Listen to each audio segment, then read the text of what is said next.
And also joining me now is Chuck Farr. He is a former SEAL Team 6 squadron leader who has gone all over the world doing hostage rescues. Chuck, I also want to talk about that new video of a hostage that Hamas released. I know you watched it. We've chosen not to show it to viewers because Hamas released it. We're not going to show it at this time. But you did have a chance to watch it. What did you take away from it?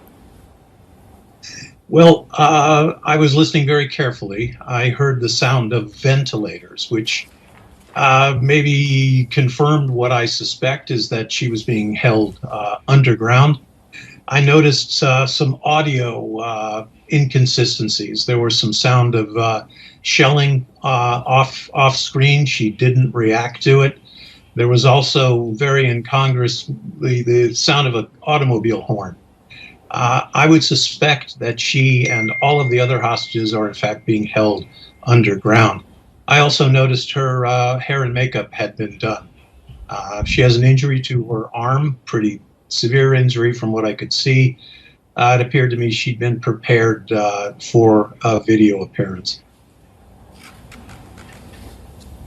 And what do you read into that? I mean, I know it sounds like an odd thing to say, but it's not just the incongruous sounds and holding underground, but the hair and makeup. What does that say to you about what Hamas is trying to do? Well, they're trying to present the image that she is well cared for, that she's receiving medical care. They also took pains to make sure that there was not much else to be gleaned from the video. I expect these videos to keep coming. And as that news breaks this afternoon, the fighting continues to rage between Israel and Hamas for a 10th straight day. Israeli forces striking the terrorists from the air. And Iranian-backed terror group Hezbollah has been firing at Israeli military bases along its border with Lebanon. Iran has been threatening to intervene if Israel goes through with their ground offensive in Gaza. U.S. officials have stressed that there are no plans to put American boots on the ground to fight in this war. So then why would the Marines go in, two strike groups, all of this every day, more and more? How big do you think this war may get? Well, it was a very unusual step for Washington to announce that Joint Special Operations Command advanced units would be put into Israel. That has never been done in my memory. Joint Special Operations Command also includes Delta Force SEAL Team 6. They will be joined by the FBI's Critical Incident Response Group, which includes the FBI's hostage rescue team, critically their hostage negotiation unit as well. So I agree with General Herdling. This is the United States putting some cards on the table and showing that they are prepared for any contingency. Is Iran behind the Gaza war?